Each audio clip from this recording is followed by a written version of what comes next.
is up, The Last of Us fans? It's your girl Nita, your favorite diva, and I am back for another series review. I'm reviewing for you today The Last of Us. It is a video game adaptation that is on HBO. If you don't know, the actual person who is behind the video game was the creator as well on the project. And then also, too, the director from Chernobyl. And that was another fantastic limited series that you need to check out. It is on HBO as well. And he did a phenomenal job with that. So I just wanted to go over some of the things I liked and didn't like and let you know whether or not you should watch it on HBO. This is your spoiler warning. So we're about to get into the review.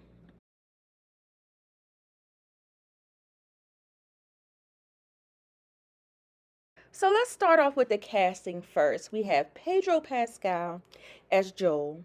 We have Bella Ramsey as Ellie. And first of all, kudos to HBO.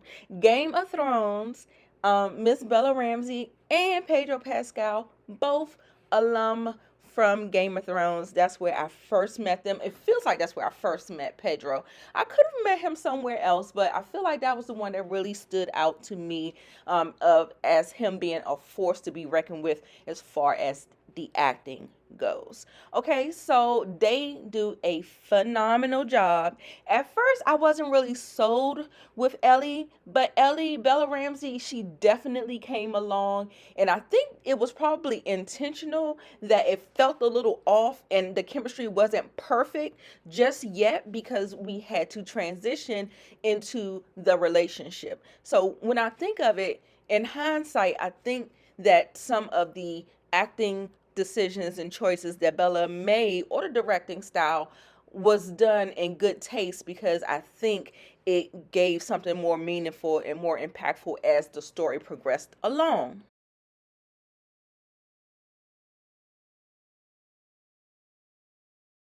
Okay, y'all, so let's talk about these cold openings. The way that the scientists were back in the 60s and the 70s on TV talking about fungi, cordyceps, and pretty much like foreshadowing what is to come. You know what I'm saying? When I saw that, it was so chilling. It was so chilling to the bone. Like, and then I heard that it's like real science. And I'm just like, okay, now I'm spooked. I'm on board. They did it the first two episodes, I believe. They did it maybe the first two or three. There was a guy, and then there was the woman scientist who actually saw the cordyceps at the first where it happened, like ground zero. And baby, when I tell you, when that bitch said bomb and she said she's going home with her family so she could be with her family, I said, oh shit, shit about to get real. It's real. It's real out here in the street. So, baby, I was like, yes, I'm here for all of that. I was here for it. Here for it. I thought that was like chef's kiss. I heard that wasn't in the video game, that they added that as the adaptation for the TV medium. Ah, love it because it did exactly what it set out to do. I was terrified.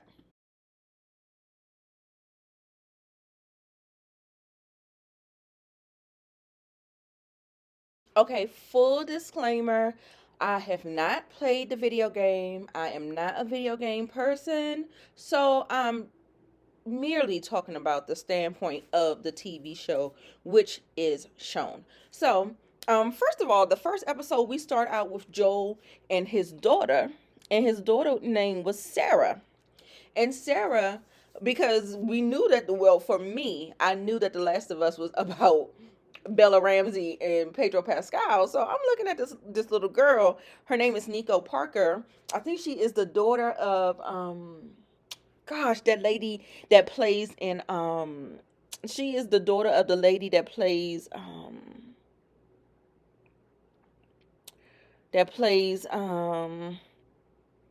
Tandy Newton. Tandy Newton. That's Tandy Newton's daughter.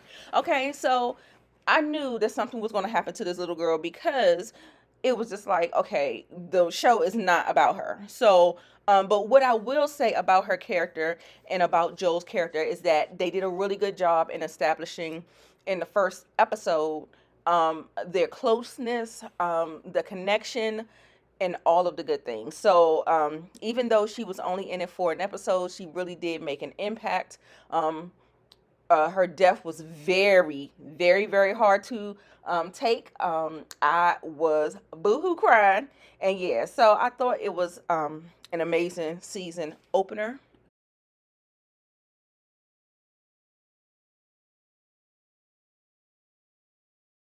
And there was just one other thing that I'll say about the series as a whole. Um, don't get don't get connected or used to the characters. Do not.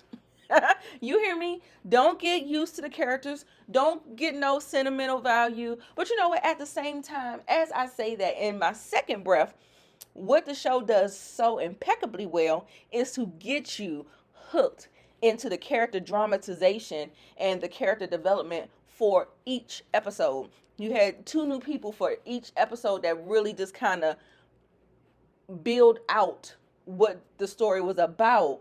But with them all meeting their demise, eventually it just kind of like in the same episode, like they never carried on. So each episode pretty much had their own characters, and the characters had their own story and their arc, and they died. And it was just like, but what they really did really good is to make you care about the characters. So I think that is what I will say about the small limited cast.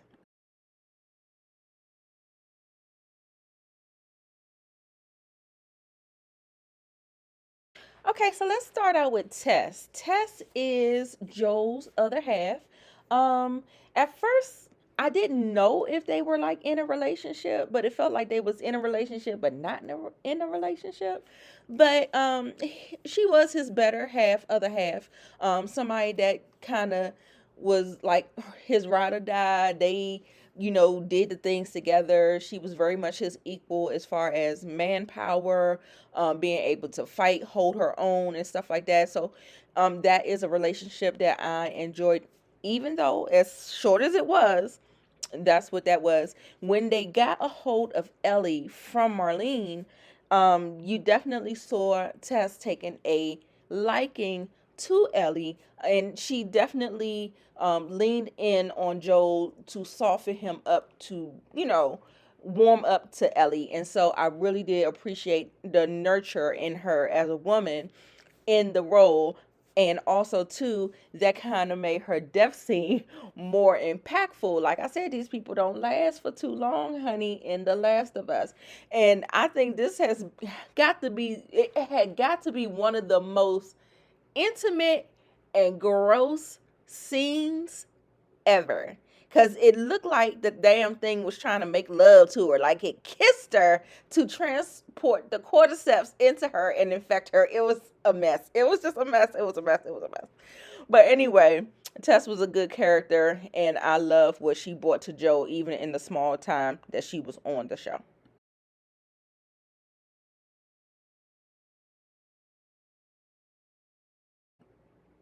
Now, Marlene's character was a little bit more complex.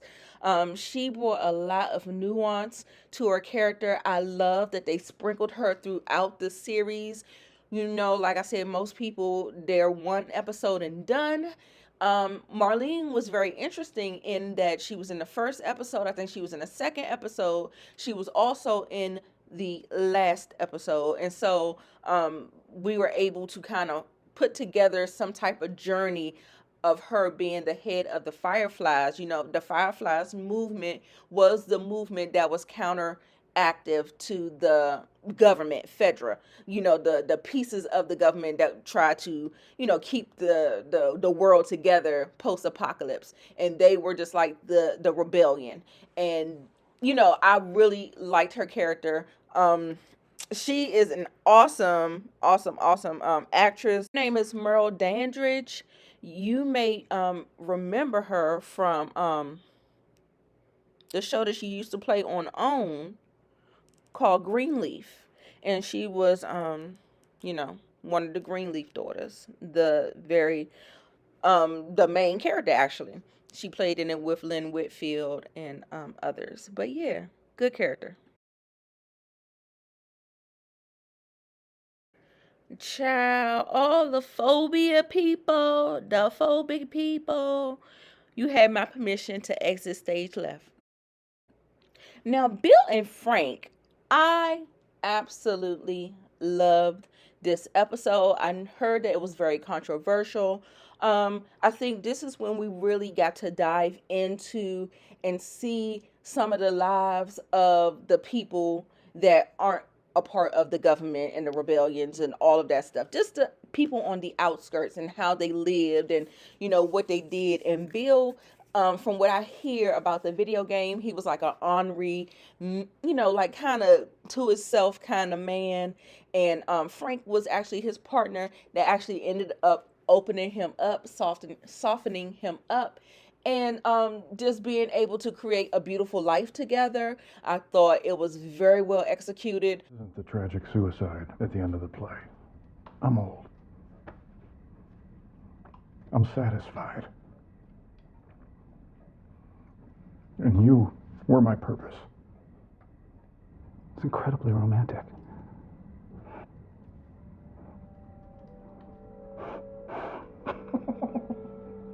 Take me to bed.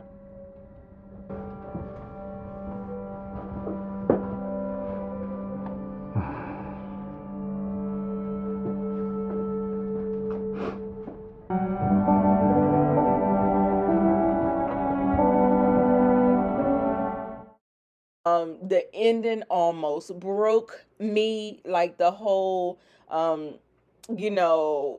life is complete. There's no more, life ain't worth living without you, especially post-apocalypse. So, I thought it was such a beautiful story. God, I mean, when I tell you that thing broke me, that's one of my favorite. I think that's the episode that I've rewatched the most. I just thought it was just beautiful, beautiful.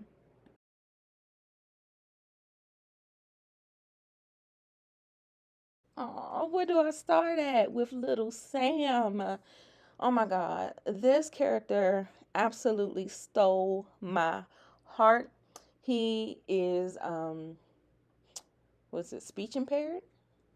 So he's deaf. So yeah, so there was some signing going on. There was some laughter and some fun. The type of things that you don't really think about that you miss, the things that during post-apocalypse, you don't just get to have fun and enjoy yourself as a kid and stuff like that. So those moments was so sweet. And baby, when he got bit, oh my God. And actually this episode was one of the most incredible episodes, because this is the episode where they had the horde of clickers and the huge bloater. And I'll get more into that when I get to that section. But this episode in particular was one of the ones that had that huge episode where they were scrambling, trying to, you know, get away from all of the melee and all of this stuff. And he ended up getting bit. And Ellie wanted to try to save him. She said her blood is the cure, her blood is magic. She tried to rub her blood on his blood, and he turned, and his brother had to put him down. And it was the most heart-wrenching scene. And then the brother couldn't live with himself, and then he deleted himself. I was just like, oh my God. So that episode really had my that was one of the best episodes of the season. The season. So yeah, it was a really good episode. I guess this is the black people, the people of color, of the series or whatever. So yeah, it was a good episode. Storm Reed as Riley. It is once again that time for all of the phobias and the phobics to exit stage left. So, with the Riley situation, they do a flashback 3 weeks before Ellie met Joel. Um, Riley comes to see Ellie at the military school that they used to both go to. and persuades Ellie to go to this abandoned mall together. Riley has joined the Fireflies since she last saw Ellie. They spend a delightful time together. Riley reveals that she came to see Ellie one last time before she is sent to a different city with the Fireflies. Ellie begs her not to leave. Riley agrees, which leads to a kiss between the two. Okay, so it's not like, they're pledging their love between each other, but, you know, surprisingly, it happens. Ellie kisses Riley. Riley is surprised. So we definitely see that they really have deep feelings for each other. Um, Unfortunately, the music that's playing in the mall attracts the infected. They manage to fight them all off, but not without both of them being bitten as a result. So, um, Riley tells Ellie that they could take the easy way out and shoot themselves, or she prefers that they just spend it, the time that they can with each other. We fight for every second we get to spend with each other. Whether it's 2 minutes, 2 days, we don't give that shit up. And so it was such a touching story. Um, yes, good thing they didn't do the first and they did the latter, because Ellie would have never known that she possibly has the cure in her body and she's immune to, the infected. So yeah, it was a tragic, tragic story, but it was sweet and nice nonetheless.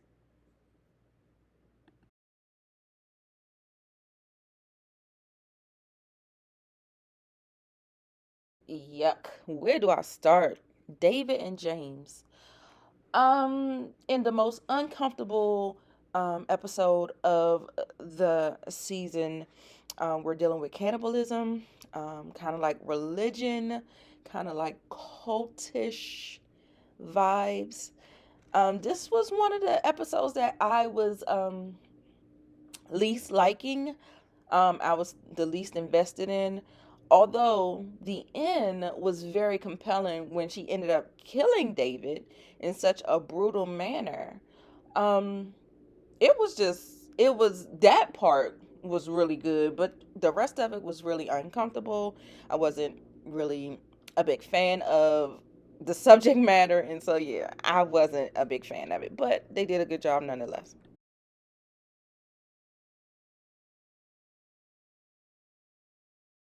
I just want to take a moment to touch on the makeup and the creative concept of the spores, the cordyceps, the infection, or whatever. That design, creepy, but effective. Very, very, very effective. And I understand maybe why there wasn't many infected, because all of that makeup that costs. So maybe that is the price of having something very unique and distinctive that you're not able to reproduce that on a massive scale, especially season one. So I'll go ahead and give it a pass. Like I said, I don't feel like that the infected really made a huge impact on the show, because they kind of felt like they were in the foreground. I felt like the real threat was the people. So there's that. But I really thought that there could have been more infected where it felt like it was more of a threat. So that means that Ellie's cure was that much more important. Even though Marlene tried to, well, do you want her, fighting and doing all this stuff or whatever? But at the same time, it doesn't feel like a threat. So you see what I'm saying? So there's that. So I just want to talk about that. I don't think that there was enough infected, but it was okay because they were gross looking. I don't want to see it. Fine, whatever. I just felt like narrative wise, story wise, they didn't seem much like a threat. Ellie's birth story. So we see 14 years ago, there's a flashback of a pregnant woman, very heavily pregnant. She looks like she is in labor. She was in labor, and she was running through the woods in the forest as if something was chasing her. Of course, we can think of it as the infected. And she goes into this abandoned building. She tries to secure herself. Um, you can hear the infected coming. They come in, and as she is fighting it off with the knife, the one thing that she has is a knife. As she's fighting it off, she actually gives birth to the baby, because I guess with all of the pushing and the straining to kill the thing, she has she has had the baby. She's pushed the baby out. So after she kills the thing, she realized that she picks the baby up or whatever, and I think she realized that she's bit before or after or whatever, and she ends up cutting the umbilical cord really really quickly. But she definitely was still connected to her mom when she was bit, and so that is the reason why. And it makes a lot of sense. I mean, it really does. It makes a lot of sense. Now, scientifically wise, I don't know, you know what I'm saying, but I thought that the way they really did the science in here, it was really really good. It was really strong, where things kind of tended to make sense. And so she knew she was going to turn, and eventually Marlene gets there, and she lets her know what's going on, what happened. She was like, you gotta take the baby, I've been bit, I feel like I'm turning, you got to kill me. And so she was like, I can't kill you, I can't do it, so I'm not going to take the baby, I'm not going to do all this stuff. So she has to kind of convince her to do this thing. And you know what I'm saying, the way they show it, that there's some history there. I don't know if they were best friends. I know that they were friends for a long time, because she mentions how far back they go to childhood. So possibly a best friend. But I really really enjoyed the backstory. The girl just like um looks just like the girl who plays Ellie. And I was like, and then fun fact, I heard that the girl who plays her is actually the person who voices her in the video game. So that is cute as well. So I thought they did a great job with that. I had a problem with that man. She told the man to cover the baby ears. He didn't cover the baby ears. He did not cover that baby ears. So she named the baby, gave the knife to Marlene. Marlene ends up killing her, and we move on to the story. And then we see that Joel actually makes it. Joel and Ellie makes it to the hospital. They knock Joel out. They said, when he comes to, they already have Ellie. And so, Marlene's like, thank you, we appreciate what you did, whoop-de whoop-de whoop. So then Joel has to make this decision of whether or not, when he realizes that, there is no guarantee for this vaccine, there's no guarantee for this cure.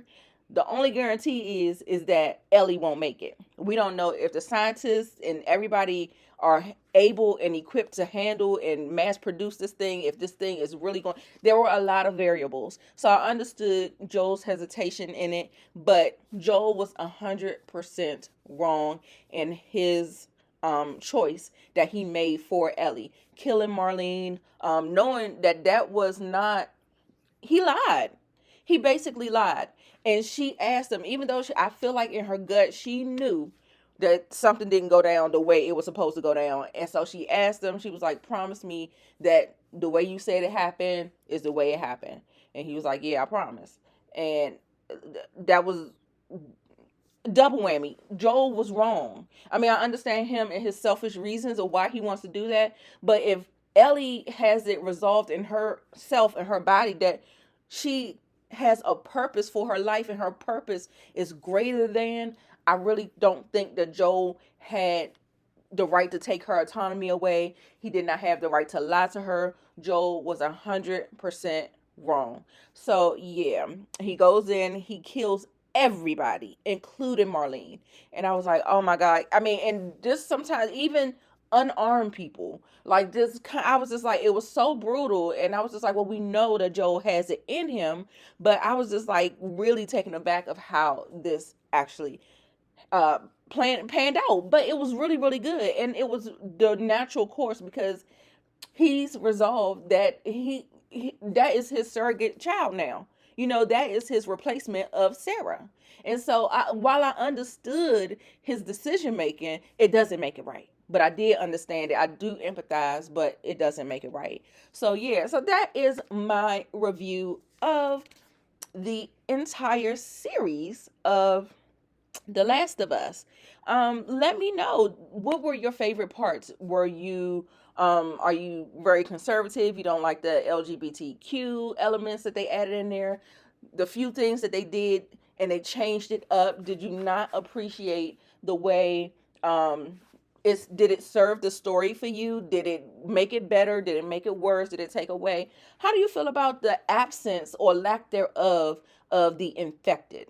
For real, like the infected really didn't feel like a problem anymore. It felt like they were kind of like basically on the rebuilding, because you barely ever, like it wasn't like The Walking Dead, like, like tons of infected and zombies and stuff like that. It wasn't like that. So that's why I was like, I just want to know your opinion on how you felt about it. Make sure you leave it down in the comments. As always, I'm Nita, your favorite diva. Make sure you like, comment, and subscribe to the channel, and you make sure you come back. Bye.